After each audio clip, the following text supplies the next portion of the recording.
So this is my aquaponics system. Down below I have a fish tank and one large fish down here. He's a kind of a sucker fish that cleans the tank. I also have a couple of small tetras. 3 small tetras, 2 kind of ghost fish. I don't know if you can see them in the tank. And then inside this piece of wood there's actually 3 loaches, clown loaches, so the yellow ones with the white stripes.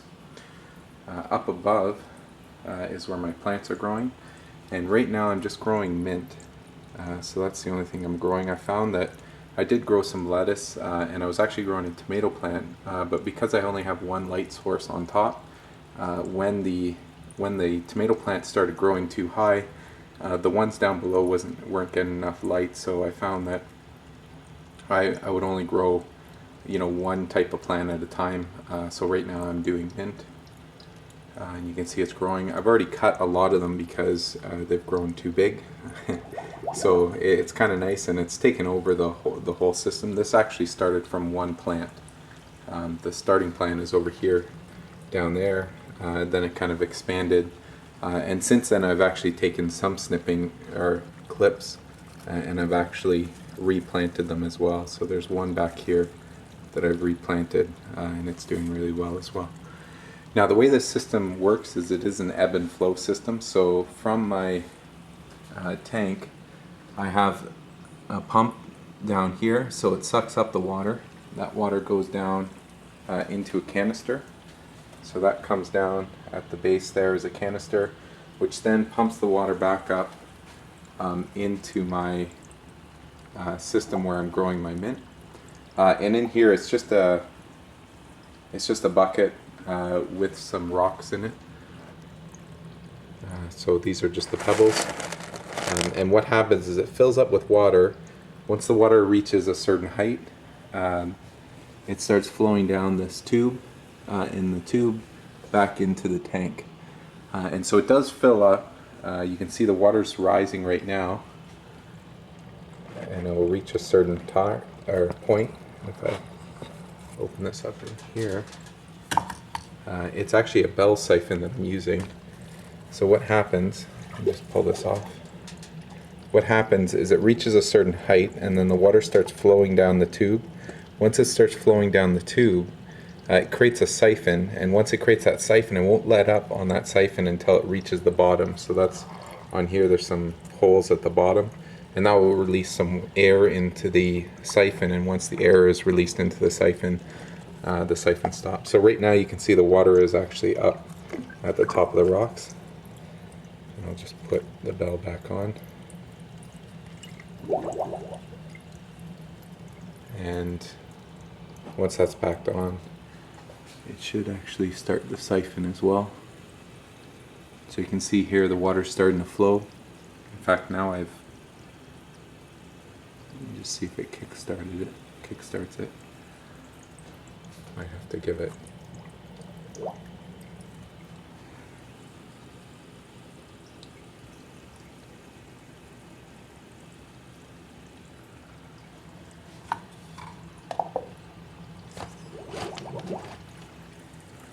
So here you can see the siphon has started, and it's going down.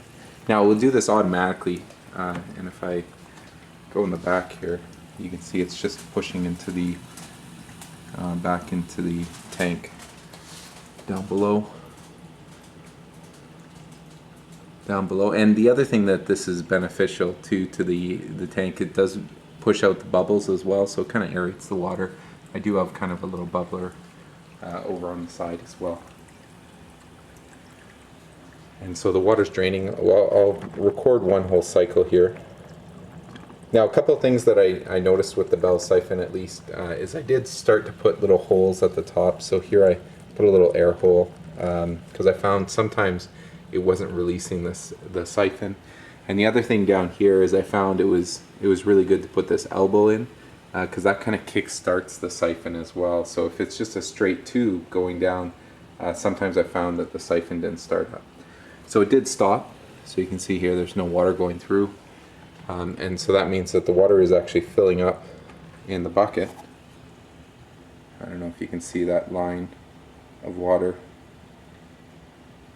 that's slowly going up. And then once it reaches a certain height, I'll go down here to the tube.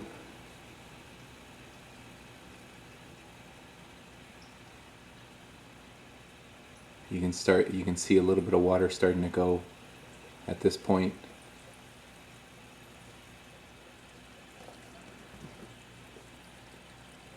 And then it starts getting a little bit faster. And then eventually it will kick in and it'll just start sucking all the water out.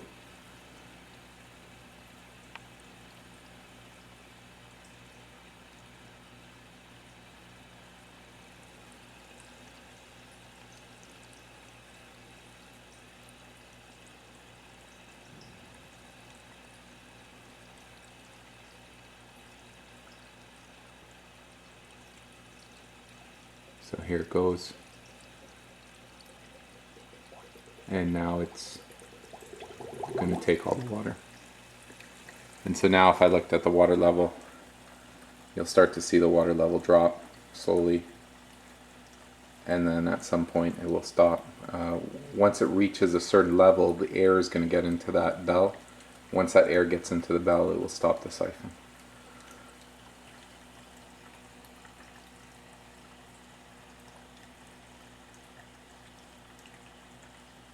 And that's how my system works.